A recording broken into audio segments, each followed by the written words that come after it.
உண்மையான கஞ்சத்தனங்கிறது என்னென்னா, கொடுக்கவும் மாட்டாங்க, வாங்கவும் மாட்டாங்க. பிறருக்கு உணவு, பொருள், பணம் இதை கொடுக்கவும் மாட்டாங்க. இடம், உணவு, பொருள், பணம் இந்த 4ஐயும் கொடுக்கவும் மாட்டாங்க, வாங்கவும் மாட்டாங்க. வாங்குவதற்கும் கூச்சப்படுவாங்க, கொடுப்பதற்கும் கூச்சப்படுவாங்க. கொடுக்கவும் முடியாது, அவர்களுக்கு அந்த மனம் வராது. கொடுக்கவும் முடியாது, வாங்கவும் முடியாது. வாங்குவதற்கும் அவர்களுக்கு மனம் வராது. சிலர் வாங்குவாங்க, ஆனால் கொடுக்க மாட்டாங்க. ஆனால் உண்மையான கஞ்சத்தனங்கிறது என்னென்னாக்கா, அவர்களால் கொடுக்கவும் முடியாது, வாங்கவும் முடியாது.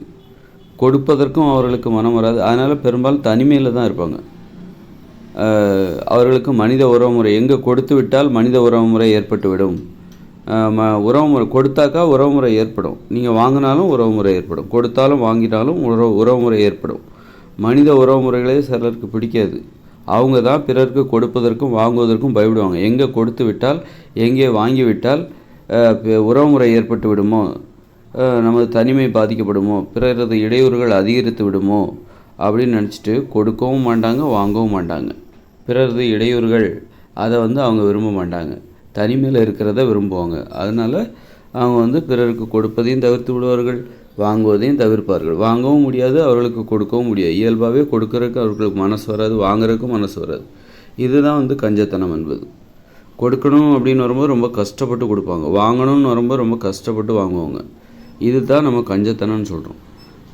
யார் கொஞ்சம் கஞ்சத்தனத்துக்கு எதிரானது என்னது? தாராளமாக கொடுக்கறது, நல்லா கொடுக்கின்ற மனம். அவர்களுக்கு கொடுப்பது எளிதாக இருக்கும், வாங்குவதும் எளிதாக இருக்கும். வாங்குவது கொடுப்பது சகஜமான ஒன்றாக இருக்கும், அதில் எந்தவித சிரமமும் இருக்காது.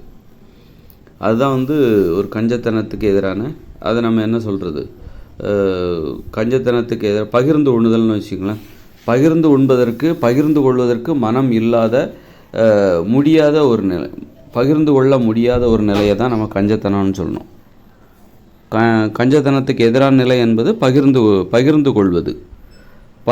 பேசக்கூட மாட்டாங்க, பேசுவதற்கு கூட அவர்களுக்கு மனம் வராது. ஒரு விஷயத்தை கூட கொடுக்க மாட்டாங்க. அறிவையும் பகிர்ந்துக்கணும், உணவையும் பகிர்ந்துக்கணும், இடத்தையும் பகிர்ந்துக்கணும், பொருளையும் பகிர்ந்துக்கணும், பணத்தையும் பகிர்ந்துக்கணும். இந்த மாதிரி பகிர்ந்து கொள்வதற்கு 5 விஷயங்கள் இருக்குது.